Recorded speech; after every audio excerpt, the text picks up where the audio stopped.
Bom dia, pessoal, bem-vindos à minha live de testosterona na menopausa. Será que as mulheres realmente precisam usar a testosterona na menopausa? Será que a ciência pensa que as mulheres precisam? Para que serve a testosterona na menopausa? Tá? Essas perguntas, essa ideia deste hormônio durante a menopausa, a gente vai tentar responder aqui hoje.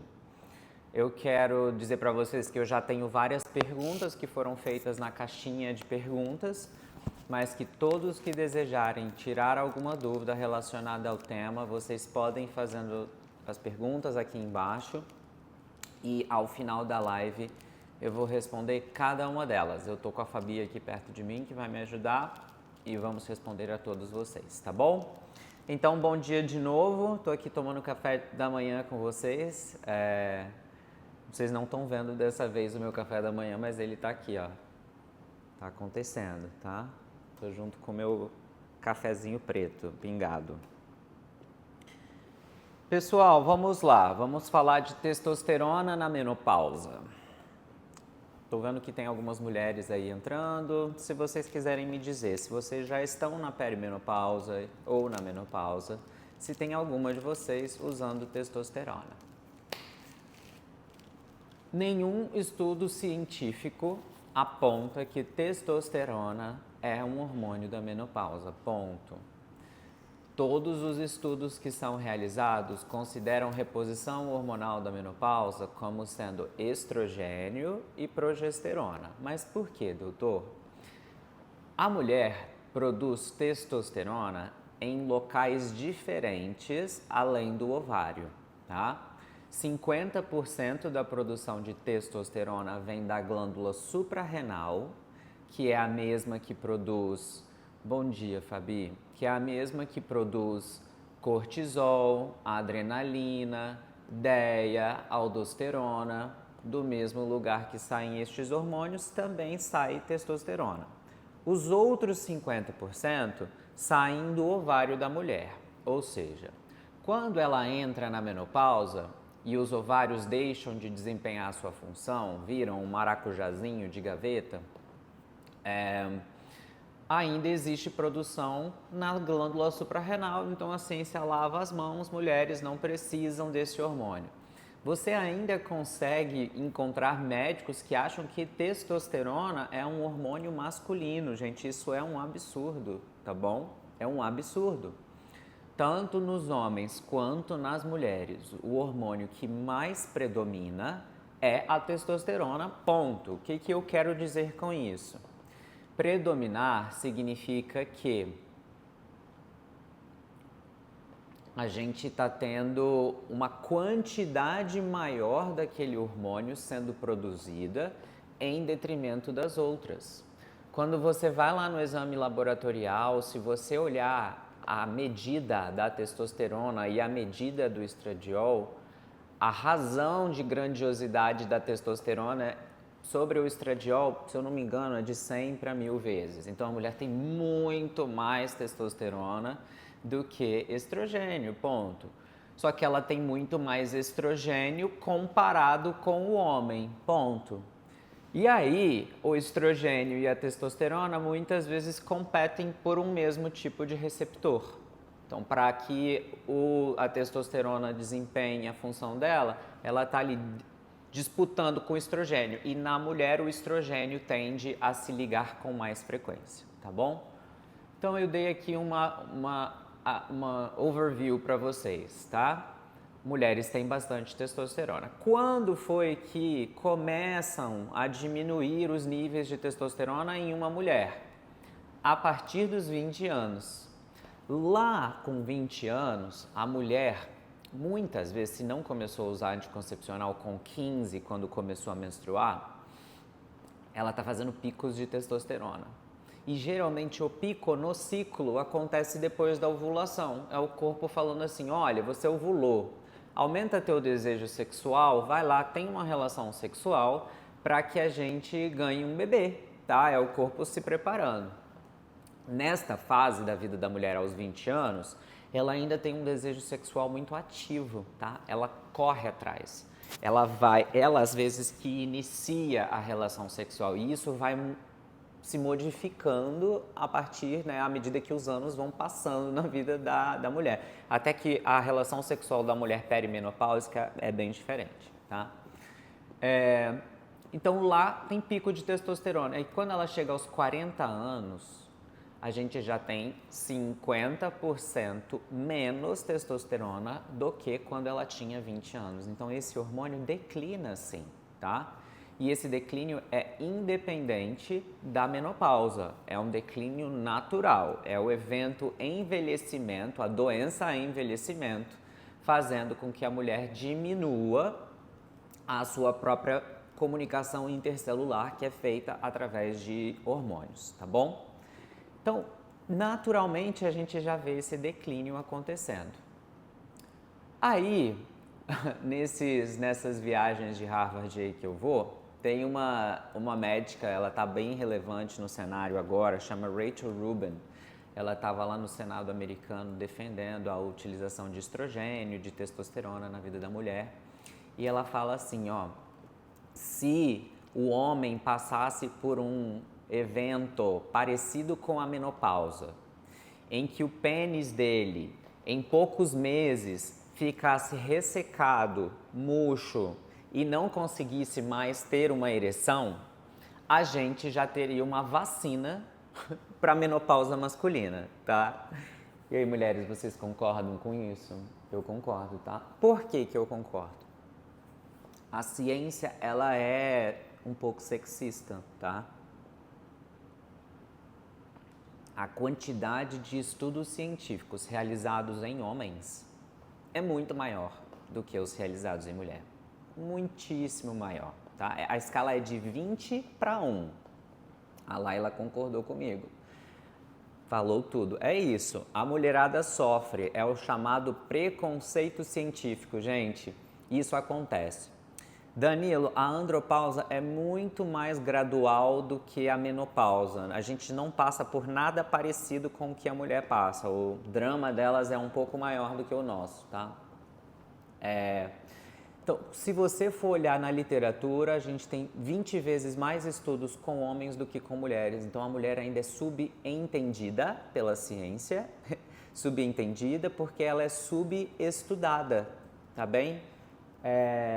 E aí a gente não tem tanta aplicabilidade, não vê tantos ensaios clínicos randomizados sobre testosterona na mulher como a gente vê no homem. É por isso, porque a ciência por muito tempo priorizou a saúde masculina em detrimento da feminina. Eu acho que eles pensavam que mulheres eram mini-homens, mas a gente tem certeza que não é bem assim, tá? Por isso, hoje, se você for em um consultório médico, provavelmente ele não lhe prescreva testosterona se você, mulher, estiver na menopausa ou na perimenopausa, tá bom? E ele não está errado no sentido de que ele provavelmente está seguindo algum ensaio clínico que ele leu ou que foi ensinado para ele e que não incluía testosterona na reposição perimenopáusica, tá? Agora, será que isso faz sentido? Se a gente sabe que declina na mulher a partir dos 20 anos, se a gente sabe que é o hormônio mais predominante quantitativamente falando na vida da mulher, não faz sentido a gente considerar a reposição para a mulher? Faz total sentido e isso vários cientistas já perceberam, tá bom? Aí, o que eu quero dizer? Chamou muito a minha atenção um estudo que foi publicado no último ano, tá? Que é um estudo de coorte retrospectiva, tá? Então, não é o melhor estudo científico que existe, não é a que os médicos mais gostam, que é o ensaio clínico randomizado, que depois vira meta-análise. Para isso acontecer, para testosterona na mulher, vai 20 anos ainda, tá? Porque é muito estudo que precisa ter para a ciência gostar muito de uma coisa, tá? Mas o ano passado eles lançaram essa coorte retrospectiva que se chama Estudo Gleine, que em 510 mulheres eles observaram os efeitos de saúde cognitiva e saúde emocional na vida da mulher, tá? E a conclusão foi a seguinte, ó, eu quero ler um pouco dos dados para vocês. Atualmente no mundo, a gente tem 300 milhões de pessoas que convivem com depressão. Muita gente. E a razão de acometimento é 2 vezes maior sobre mulheres do que homens. Tem o dobro de mulher depressiva do que de homem depressivo. Isso faz com que os cientistas se alertem e fiquem curiosos sobre a questão hormonal. Será que isso acontece mais em mulheres do que em homens por conta da questão hormonal? E a própria perimenopausa aumenta o risco da mulher desenvolver evento depressivo ou depressão maior em até 4 vezes, tá? Então, vai chegando na perimenopausa e a mulher vai aumentando muito o risco de deprimir. Isso acontece, tá? Algumas, elas passam por episódios depressivos transitórios, outras entram em quadros de depressão maior mesmo, tá? E o risco de suicídio na mulher perimenopáusica aumenta 8 vezes. Então, a gente está falando de um dado bastante relevante em relação à saúde mental da mulher. Além disso, aquelas que não fecham quadro de episódio depressivo transitório ou depressão maior, elas têm o tal do brain fog, que é aquela incapacidade de fazer múltiplas tarefas ao mesmo tempo, coisa que ela já estava acostumada há muito tempo a fazer, né? As mulheres fazem muito mais coisas do que o homem, não é? A gente vê, cuida do filho, cuida da casa, vai trabalhar, cuida de não sei o que, leva não sei aonde, um trabalho bastante intenso, tá? E aí, nesse estudo Glein, eles pegaram testosterona e transdérmica, gel, e ofereceram para as mulheres. Qual foi o resultado depois de 4 meses usando o tal do gel? 47% dessas 510 mulheres que tinham depressão melhoraram o seu humor. E humor eu não estou falando assim, estou mega animada com a vida, não. Saíram de quadros depressivos mais graves, tá? 39% melhoraram a cognição. Cognição significa memória, execução, linguagem, tá bom? E 52% melhoraram a sua libido com testosterona transdérmica, tá bom? Elaine fala, acabei de fazer teste dérmico, espero que melhore. Elaine, ano passado o estudo indicou que em 510 mulheres que usaram testosterona, a gente fazer reposição hormonal com injetável para mulher. A não ser que, assim, que ela queira muito e... Por que não é legal? Porque vai fazer um pico muito alto, coisa que a mulher não faz, ela não faz picos elevadíssimos de testosterona, tá? Costuma dar um monte de efeito colateral, cai cabelo, a mulher não gosta, tá bom? Então, injeção de testosterona para a mulher não costuma funcionar bem, tá bom? Se você quer manter ela funcionando fisiologicamente, parecida com a própria produção dela, a injeção não é a melhor forma, tá? A segunda forma é o gel, que é a mais comum, que é a que os estudos científicos mais comentam. O gel é uma boa forma? Ele é uma forma eficaz de fazer a reposição. Contudo, tem mulheres que não absorvem gel, não absorvem, porque a pele está grossa, porque não tem muita absorção, porque às vezes o subcutâneo, a gordurinha embaixo atrapalha bastante. Então, tem mulheres que o gel vai muito bem e outras não. O gel, ele também pode ser aplicado diretamente na vagina. Tem algumas pacientes minhas que eu peço para passar gel na pele e gel na vagina. Passa 5 dias na pele, passa 2 dias na vagina. A vagina adora testosterona, tá? Inclusive, melhora muito um quesito que a gente chama de excitabilidade sexual. Excitabilidade não é desejo, é tesão. Tá? Então, aumenta a tesão. Se você, mulher, tem dificuldade de ter tesão, passar gel de testosterona na vagina pode ajudar, porque ele vai fazer o seu clitóris aumentar um pouquinho de tamanho. Eu não estou falando de clitoromegalia, tá? Desenvolver um clitóris gigante, nada disso. Eu estou falando de ofertar um hormônio e aquele tecido tem sensibilidade àquele hormônio. Então o clitóris vai ficar mais sensível, vai ser legal, tá bom? Eu tive uma paciente uma vez com 70 e poucos anos e a vagina dela estava muito seca. E a gente fazia reposição sistêmica e não resolvia. Sistêmica é oral e dérmica. Eu passei testosterona vaginal para ela. Aí na outra consulta volta ela e fala: doutor, eu estava varrendo a minha casa e eu tive um orgasmo espontaneamente. Aí, enfim, piada, né? Mas eu gostei muito, eu achei muito interessante aquele caso. Então, pessoal, podemos fazer. Se você vai fazer gel na vagina, tem que ser um creme que funciona na vagina. Não adianta passar base alcoólica, tá? Senão você vai queimar a sua vagina. Aí a gente pode... O problema é que as mulheres não gostam de passar creme na vagina porque fica gooey. Gooey é pingando, melecado, tá bom? Fica melecado, não é legal. Aí elas reclamam um pouco. Existe a possibilidade da gente fazer fita vaginal, fita sublingual, tá? Também é bom, as mulheres até gostam da fita. E existe a possibilidade de fazer implante de curta duração, que eu não gosto de fazer isso para mulheres, e os implantes de longa duração, que atualmente tem sido a minha forma preferida. Mas aí é o que funciona para cada mulher, tá? É individual. E tem mulheres que se dão muito bem com uma e não se dão bem com a outra, tá? Diga, Fabi.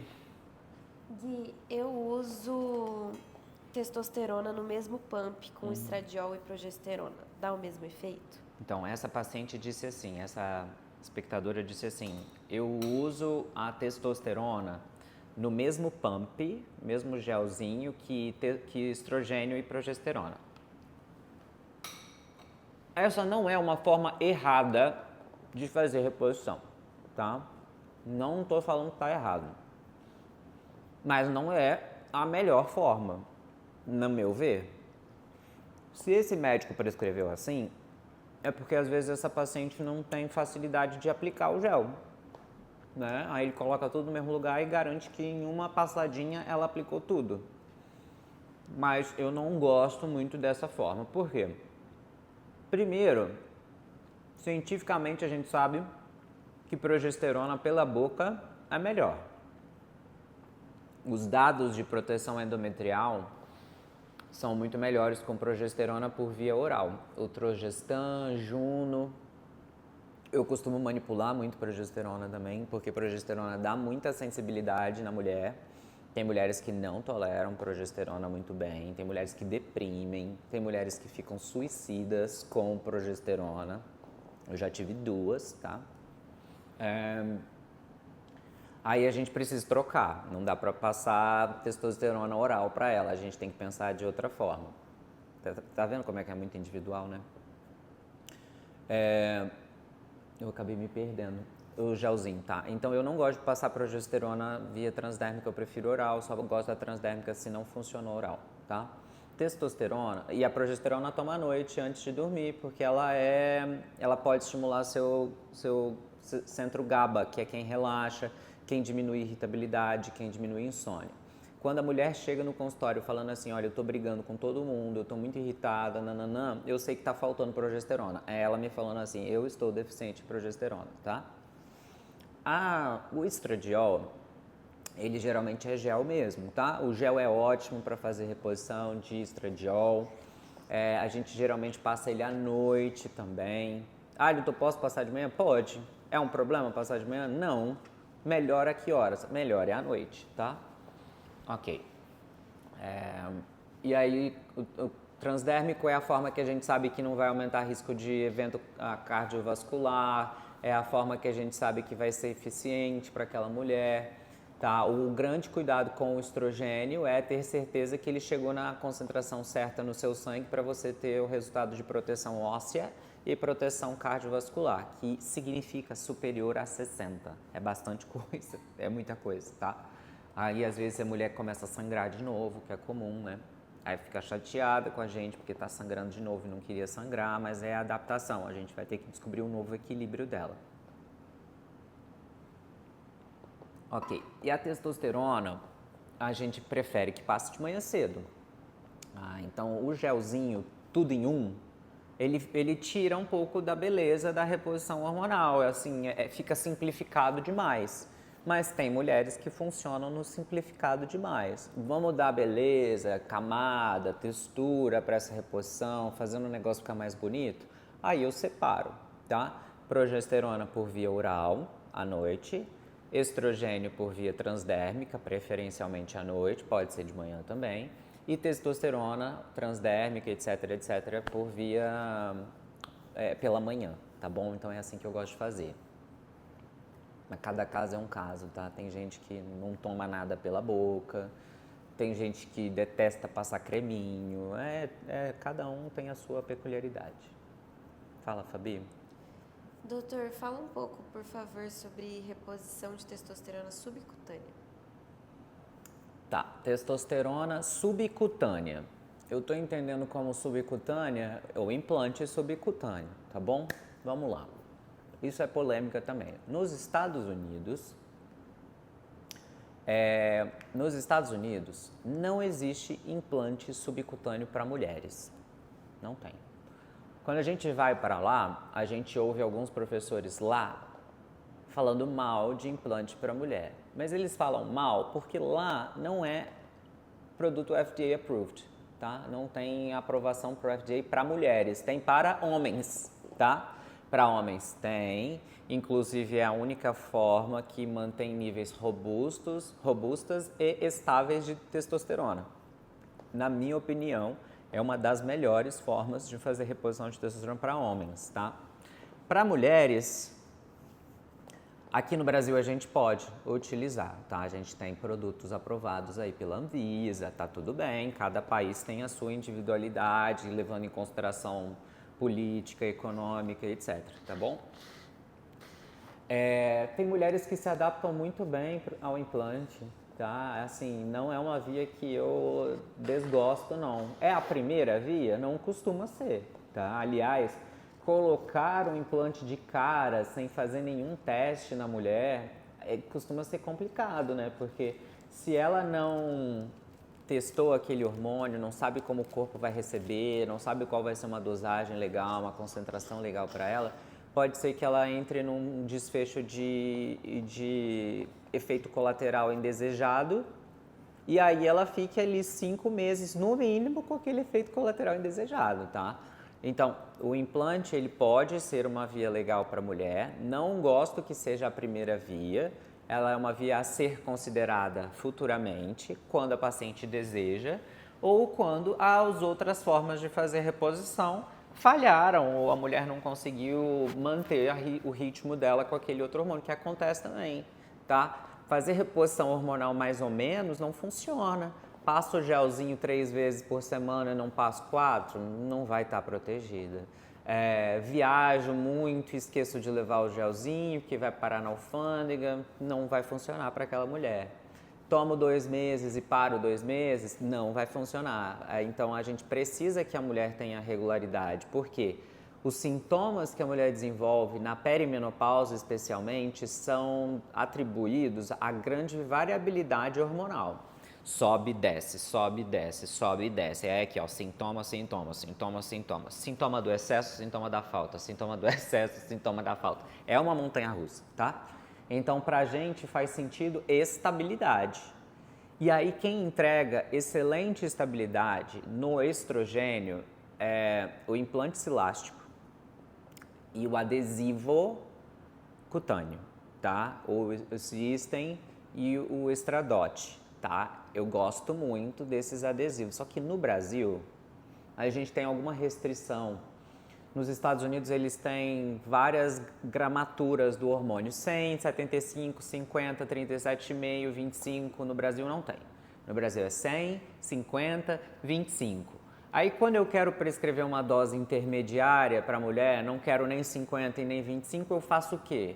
Eu mando ela cortar o adesivo, aí ela vai ter que usar 2 adesivos, aí ela já manda a mensagem logo, não vou usar 2 adesivos. Eu recebi essa mensagem semana passada. Doutor, não tem, não quero usar 2 adesivos, tal, tá bom? Então, aí não é uma via boa para aquela mulher, porque infelizmente farmaceuticamente as vias não facilitaram pra gente, não trouxeram o produto pro Brasil, tá bom? Paciência. Eu falei de tudo, Fabi? Falei, né? Legal, próxima pergunta. Pessoal, vão fazendo as perguntas de vocês aqui. A Fabi tem mais algumas, mas depois eu vou voltar para vocês, tá? Eu tô vendo aqui que a Casa Almara Oficial já tá perguntando. Ana, depois a gente vai voltar em tudo isso, tá bom? Não tem mais. Acabou? Acabou. Ah, então foi. Legal. Então agora deixa eu olhar aqui.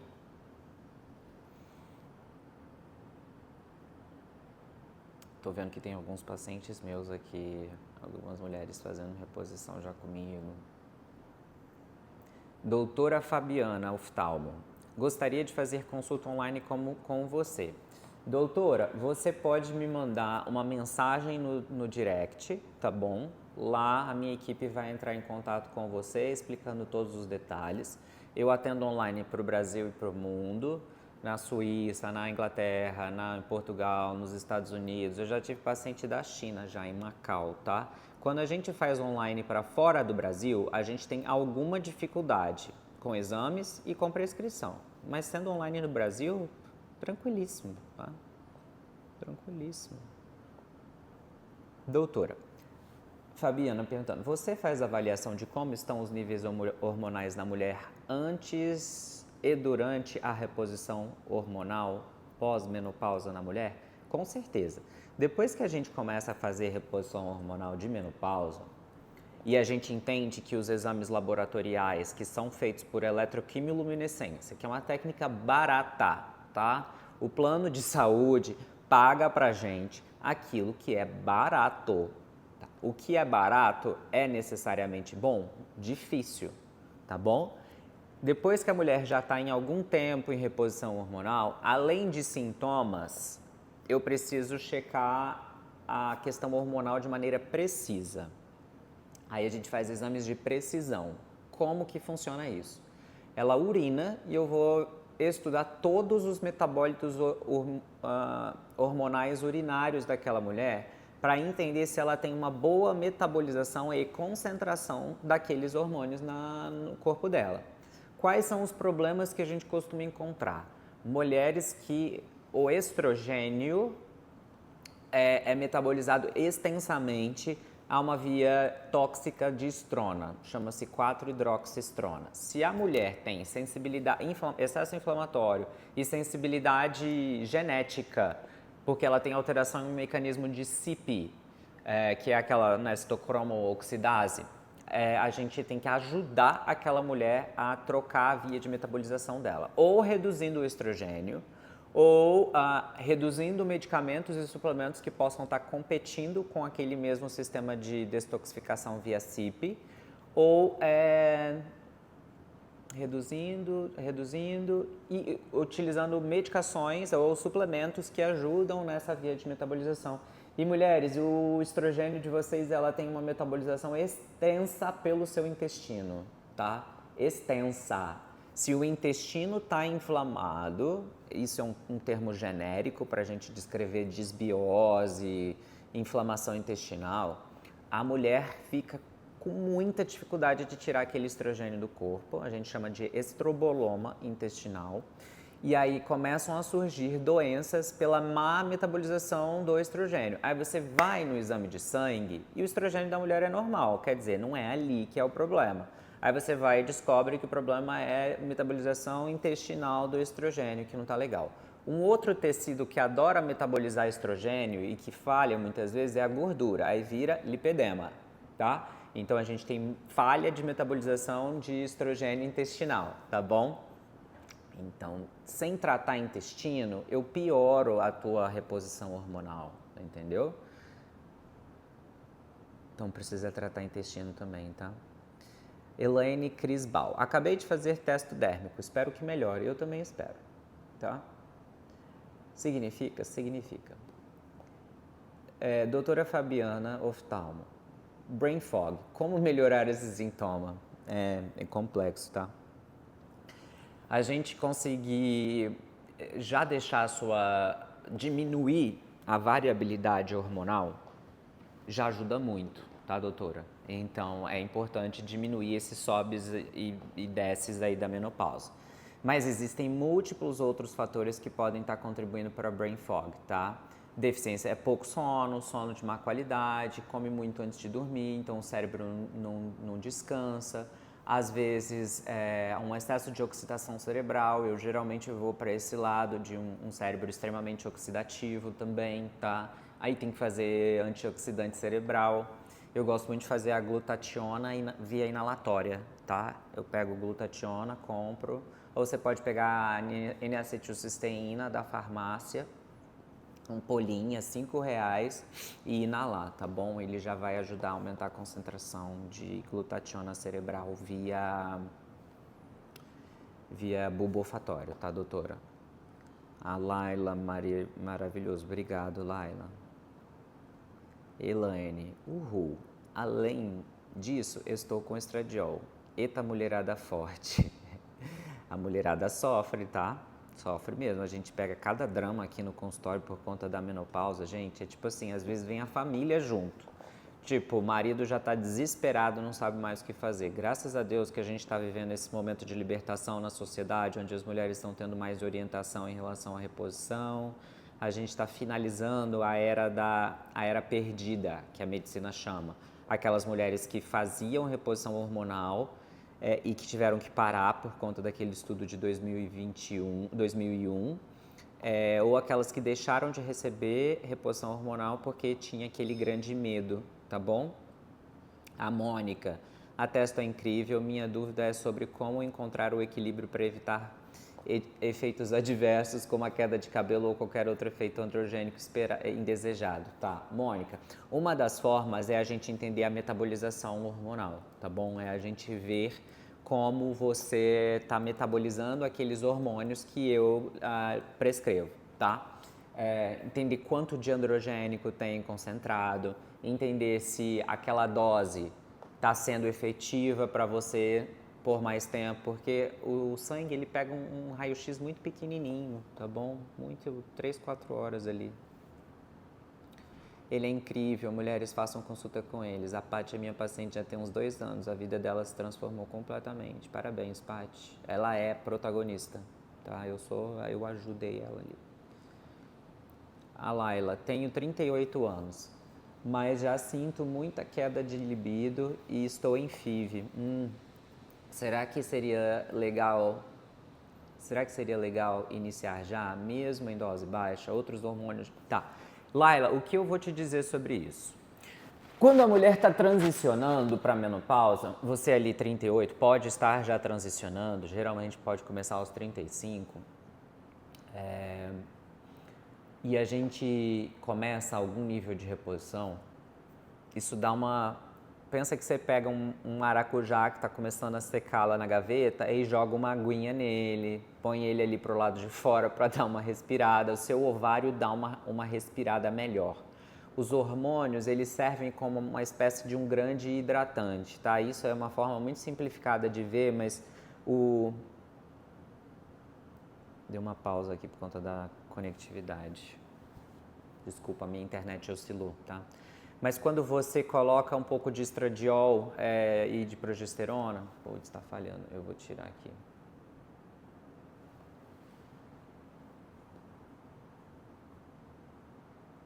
Aí as pessoas saíram.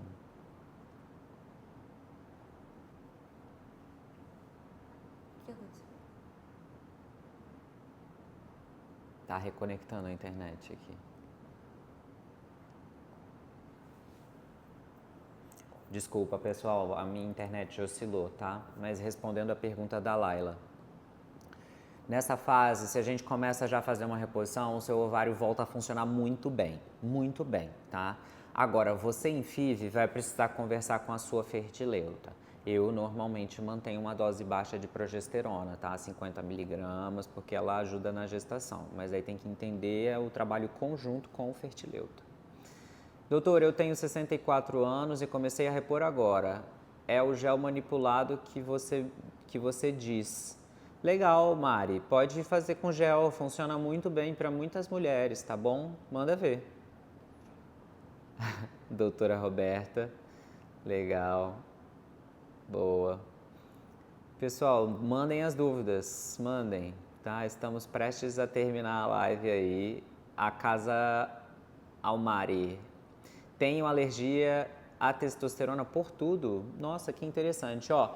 Às vezes a gente tem alergia ao excipiente, tá? É a forma que o gelzinho foi manipulado, tá bom? Muitas vezes não é a testosterona em si, tá? O seu corpo produz testosterona. Não tem como você ter alergia à testosterona, tá bom? O meu cabelo cai horrores. Cabelo cair não é sinônimo de alergia, tá? Isso é um efeito colateral da má metabolização da testosterona, que pode indicar excesso de reposição em alguns casos, tá? Ou outros casos é só porque seu corpo adora transformar a testosterona na forma que faz o cabelo cair mesmo.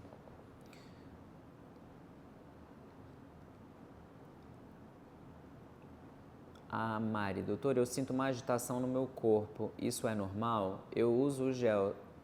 Será porque eu comecei tarde demais? Mari, não tem essa de tarde demais, tá bom? A medicina vai fragmentando a mulher. Quem fragmentou a mulher e fala que tem uma idade ótima para fazer reposição é a cardiologia. Eles falam assim, ó, 10 anos após a menopausa. Ali, 10 anos depois, até 10 anos você tem benefícios cardiovasculares. Agora, não significa, e não tem escrito em lugar nenhum no universo, que a gente não possa começar a reposição hormonal depois de 10 anos para a menopausa, depois de 10 anos da menopausa. Só significa que eu perdi a janela ótima, a tal da janela de oportunidade, para fazer prevenção cardiovascular em você, evitar infarto, AVC, hipertensão, etc. Mas o teu osso continua se beneficiando de você fazer preventivamente reposição com estrogênio para você evitar a fratura óssea que você costuma ter com 74 anos, tá bom? Então, não desanima, não tem essa de tarde demais, não. Esse tremor precisa ser investigado, tá bom? Ana, moro nos Estados Unidos. Minha médica passou progesterona oral 200 e não me senti bem, minha pressão caiu. 200 é uma dose altíssima para começar, Ana. É muito comum as mulheres terem problema com 200 miligramas de progesterona. Quais são os efeitos colaterais mais comuns? Primeiro, dor na mama. Segundo, uma sensação de que vai menstruar a qualquer momento e a menstruação não desce. Não desce. Aí você para de tomar progesterona, desce no outro dia, tá? Terceiro, excesso de sonolência durante o dia seguinte. Fica meio chapada de manhã cedo, demorando a voltar para a vida real, tá? E algumas mulheres, especialmente aquelas que têm um perfil androgênico, tá? As mulheres que são malhadonas de academia, que gostam de um esteroide, que gostam de muita testosterona. Estilo de vida delas, tá? Não tem ninguém julgando aqui. Elas costumam responder mal à progesterona, elas deprimem, tá? Porque o corpo delas já está reacostumado com outras coisas. Beth, amando te acompanhar. Obrigado, Beth. Dê feedback sobre a live, dê feedback sobre os vídeos, fala o que vocês gostam, o que vocês não gostam, que me ajuda bastante, tá? Estrogênio eu passo na coxa e também tomo um comprimido à noite. Fazer reposição de estrogênio na coxa e o comprimido deve ser progesterona, tá? Eu entendi que seu médico escolheu estrogênio transdérmico e escolheu progesterona oral, tá? Não costumamos passar estrogênio na coxa e comprimido de estrogênio à noite também não, tá? É a Tassiana que tá falando. Deixei uma pergunta na parte de perguntas no Insta. Paty, Fabi, a gente respondeu a pergunta da Ataira. Vê aí se a gente respondeu a pergunta dela, tá? Doutora Fabiana mandou mensagem no WhatsApp, obrigado. Ah, Tati. Oi, Tati, como é que você tá? Tudo bem? Saudades também. Gestrinona. Nossa, Rose, você foi cirúrgica agora, hein? Muito bom. Pessoal, na medicina as coisas têm indicação, tá? Então eles entenderam que para determinada patologia aquele hormônio ou progestina, que é a gestrinona, tá? A gestrinona é um hormônio meio esquizofrênico, porque ele bloqueia receptor de estrogênio, bloqueia receptor de progesterona, funciona como uma progestina. e funciona também como um hormônio androgênico, como uma testosterona, tá bom? Então é assim, um hormônio complexo, tá? Não é um hormônio simples de ser estudado, não. Não é reposição hormonal de menopausa. Não é, desiste, entendeu? Você tá ali, não tá repondo progesterona. Gestrinona é uma coisa, progesterona é outra coisa. Significa que não pode usar na menopausa ou na perimenopausa? Não significa. Ontem mesmo eu prescrevi gestrinona para uma paciente perimenopáusica com um monte de foco de endometriose. Um monte, assim, acometendo o reto dela, já pegando uma parte da bexiga. A gestrinona é muito boa para endometriose. Ela é muito melhor do que Dienogest, por exemplo, tá? Agora, não foi com finalidade de reposição hormonal de menopausa que eu passei para ela. Ela está tomando progesterona. A gestrinona foi para que, quando eu prescrevesse estrogênio, ela não tivesse sangramentos intensos, tá bom? Pouquíssimas pacientes minhas usam gestrinona, tá? Quase nenhuma, para falar a verdade.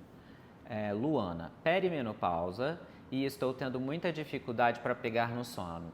Finjo que não me atrapalha e vou treinar quase todos os dias.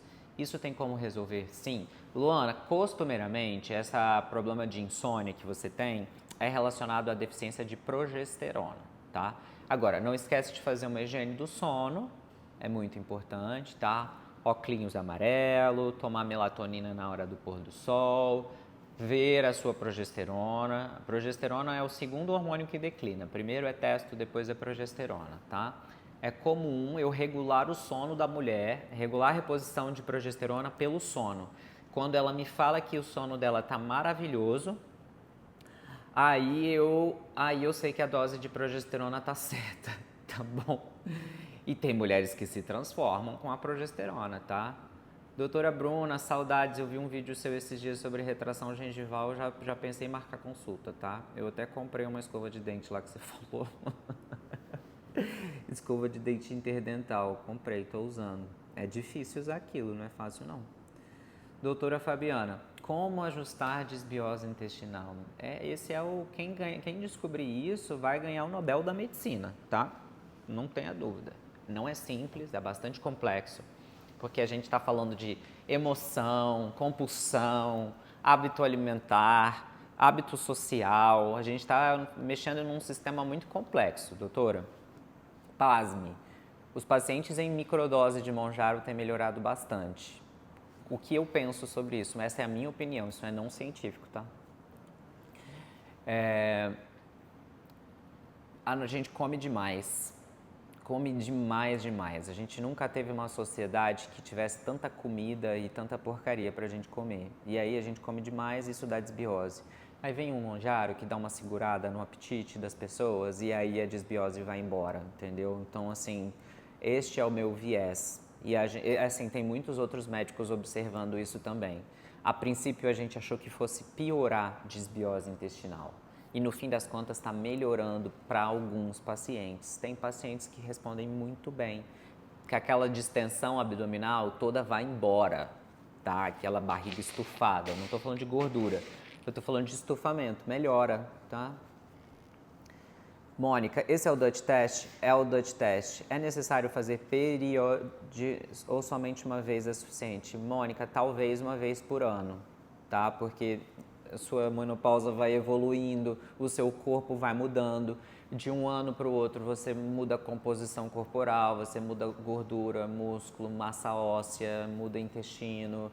Então, assim, dependendo do caso, uma vez por ano, se ficar tudo bem, às vezes dá para espaçar um pouco mais, tá bom? Preciso tratar o intestino urgente. Todos nós precisamos, tá bom? O intestino está muito sensível aqui na nossa sociedade atualmente. Milene disse, doutor, obrigado por compartilhar seu conhecimento. Por nada, Milene, tomara que te ajude bastante, tá bom? Legal. Vou marcar uma consulta com você. Manda uma mensagem no DM que a minha equipe está treinada para te receber, tá bom? Eu trato intestino sim, tá? A minha especialidade é medicina de família. O médico de família é quem enxerga a pessoa ao invés de enxergar a doença, tá? Eu gosto de definir a especialidade assim. Tem casas doentes, tem famílias que funcionam de maneira doente, tem sociedades que funcionam de maneiras doentes. E aí a gente está tratando só o indivíduo quando o problema é da casa ou quando o problema é da sociedade, você está entendendo? Não faz tanto sentido. Aí só a pessoa toma bomba de remédio e o problema lá é a família disfuncional, tá bom? Pessoas que moram na Europa, como envelhecem? Não sei. Eu estou indo para a Suíça amanhã e aí eu vou descobrir como o suíço está envelhecendo. Inclusive, pessoal, eu vou visitar uma clínica de longevidade, eu vou visitar a faculdade que o Einstein estudou, porque eles estão desenvolvendo um monte de estudo com célula-tronco lá e reversão de envelhecimento. Pessoal, envelhecer do jeito que a gente conhece atualmente vai mudar. Já está mudando, já tem ensaio clínico randomizado acontecendo nos Estados Unidos com reversão de idade dos olhos, você está entendendo? A próxima fronteira da medicina é fazer com que a gente desligue ou não capacite os genes que fazem a gente envelhecer. Isso já foi descoberto, isso virou prêmio Nobel. Eu tirei foto com a pessoa que ganhou esse prêmio Nobel aí na viagem do mês passado para Montreal, tá bom? E aí eu vou lá visitar a faculdade que o Einstein estudou, que também está estudando o rejuvenescimento celular, tá bom? Você atende online e contou que a dificuldade é exames e medicação. Na Europa, eu tenho uma farmácia de manipulação parceira em Portugal, Luana. E aí os pacientes por lá têm conseguido manipular por lá, tá bom? Os exames, às vezes a gente consegue uma representante na Suíça para mandar para vocês aí na Europa, tá bom? Mas tem alguns médicos que não se opõem. Os médicos portugueses desistem. Eles não vão pedir exame para você, tá? Os médicos ingleses, eles pedem sem problema, tá? Eu acho que eles já têm uma saúde um pouco diferenciada lá no sentido de que eles não ficam enchendo a paciência quando a gente pede exames amplos. Os médicos portugueses nem pedem, tá? Nem desiste, não vai rolar. Aí às vezes precisa comprar exames especiais, tá? Às vezes dá para enviar do Brasil, sim. Você também trata hipotireoidismo? Com certeza, Zenilda, com certeza. Querido, você é endócrino, Dani? Não, eu sou médico de família, tá? Só que eu tenho uma grande apreciação por saúde hormonal. Eu estudo hormônios extensamente, tá bom? Eu vivo em Harvard. Eu fui esse ano estudar testosterona em janeiro. Em março eu fui estudar menopausa. Esse ano eu já fui mais alguma vez? Não lembro mais, mas ano passado eu também fui estudar menopausa. Esse ano eu fiz o curso de demência de Harvard também. Então eu estou muito atualizado, tá? Eu adoro esses detalhes. A medicina é uma ciência muito bacana, é uma ótima época para ser médico no mundo, tá tudo acontecendo. Você é muito atencioso e detalhista. Muito obrigado, querida. A disbiose requer uma série de áreas. Você me falou seu nome, mas eu esqueci. A disbiose é o elo perdido da medicina. Todos os congressos que você vai atualmente, independente da especialidade médica, estão falando de intestino.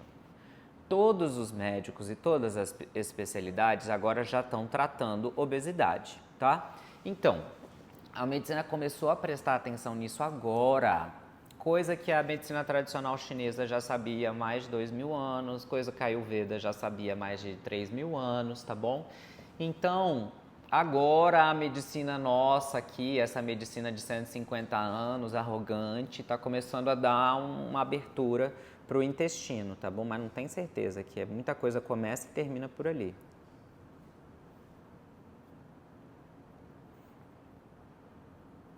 Eu espiritual. Eu retirei todos os processados, leite, açúcar, glúten, jejum intermitente, água, mas mesmo assim a disbiose ainda permanece. É porque disbiose é um pouco mais complexo do que isso. Pode ser que nenhum desses alimentos estivesse contribuindo para o teu processo de disbiose, tá? E aí a disbiose agrava sintomas psiquiátricos, então piora a ansiedade, piora a depressão e vice-versa. Então tratar o intestino é muito importante sim, tá bom?